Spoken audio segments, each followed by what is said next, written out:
আসসালামু আলাইকুম। আজকে তৈরি করে দেখাবো রসগোল্লা রেসিপি। রসগোল্লা এতটাই পারফেক্ট হবে যে রসগোল্লা হাতে নিয়ে এভাবে প্রেস করার সাথে সাথে ভিতর থেকে টপ টপ করে রস বের হবে।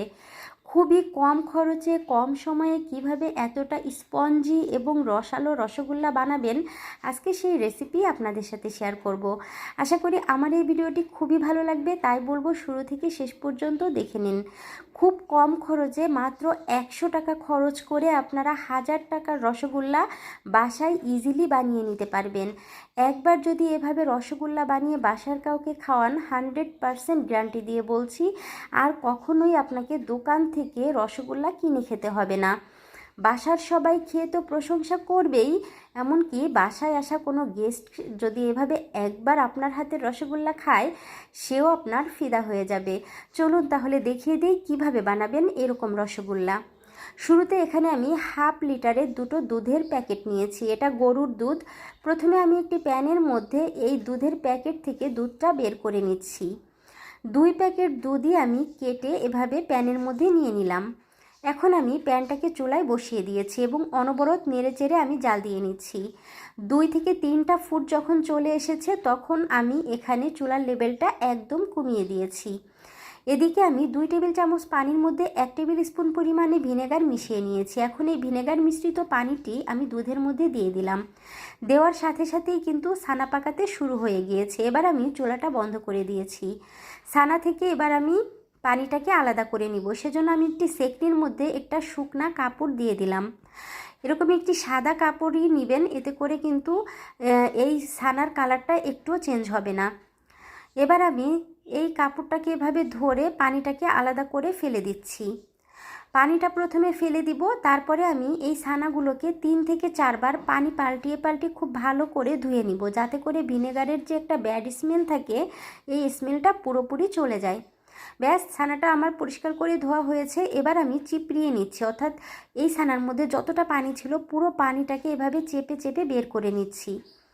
পুরো পানিটা আমার বের করা হয়ে গিয়েছে। এবার আমি এই কাপড় সহ ছানাটাকে রেখে দিব এবং এই ছানার উপরে একটি ভারী ছোটো সাইজের পাথর বসিয়ে রাখবো।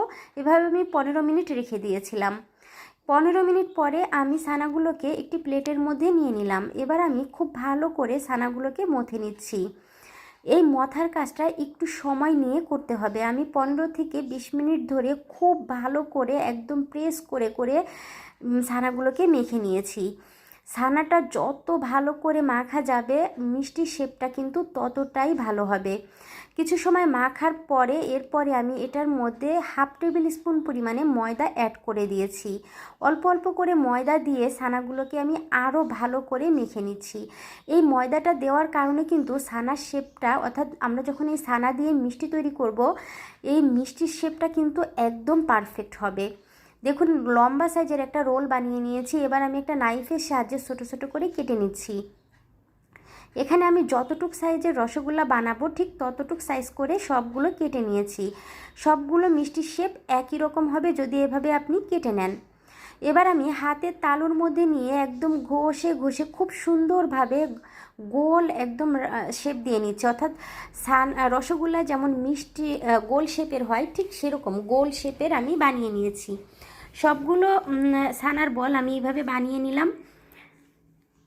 এবার আমি চুলায় একটি প্যান বসিয়ে দিয়েছি আর এই প্যানের মধ্যে মেজারমেন্ট কাপের পুরো উঁচু করে 1 কাপ পরিমাণে চিনি দিয়ে দিয়েছি।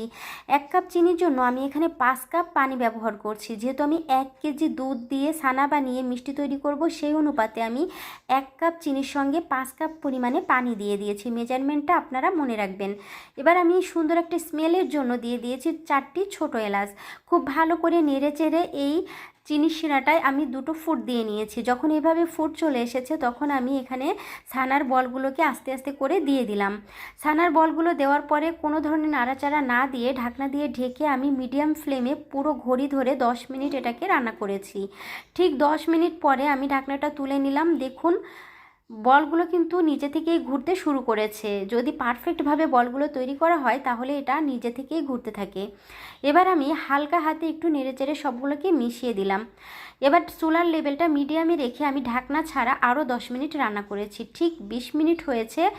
এই পর্যায়ে আমার এই মিষ্টিগুলো কিন্তু পারফেক্টভাবে তৈরি হয়ে গিয়েছে। চুলাটা বন্ধ করে দিয়েছি এবং সবগুলো মিষ্টিকে এই চিনি শিরা সহ আমি বড় সাইজের একটি বলের মধ্যে নিয়ে নিলাম। আর এই চিনি শিরার মধ্যেই আমি এই ছানার বল অর্থাৎ এই মিষ্টিগুলোকে ডুবিয়ে রাখবো পুরো 30 থেকে 40 মিনিটের মতো। ঠিক 40 মিনিট পরে আমি দেখিয়ে দিচ্ছি যে কতটা পারফেক্টভাবে মিষ্টিগুলো একদম সেট হয়ে গিয়েছে। দেখুন, আমি এখানে একটি মাটির হাঁড়ির মধ্যে সবগুলো মিষ্টি সার্ভ করেছি। চিনির শিরার মধ্যে থেকে থেকে মিষ্টিগুলো আরও অনেকটাই বড় হয়ে এসেছে আর দেখতে কতটা লোভনীয় হয়েছে সেটা দেখেই হয়তো বুঝতে পেরেছেন। প্রতিটা মিষ্টির মধ্যে পারফেক্টভাবে চিনির শিরাটা প্রবেশ করেছে, একদম ভিতর থেকে রসালো জুসি হয়েছে এই রসগোল্লাগুলো। খেতে হয়েছে অসম্ভব মজাদার আর দেখতে হয়েছে ভীষণ লোভনীয়।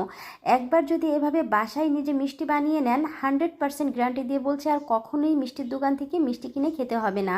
ছোট বড় সবাই আপনার এই মিষ্টিগুলো খেয়ে ভীষণ প্রশংসা করবে। আশা করি আমার এই রেসিপিটি আপনাদের ভীষণ ভালো লেগেছে। ভালো লাগলে অবশ্যই চ্যানেলটি সাবস্ক্রাইব করে বেল আইকন অল করে রাখবেন। নতুন কোনো রেসিপি দিলে সবার আগে পৌঁছে যাবে আপনাদের কাছে। আজকে এ পর্যন্তই। আল্লাহ হাফেজ।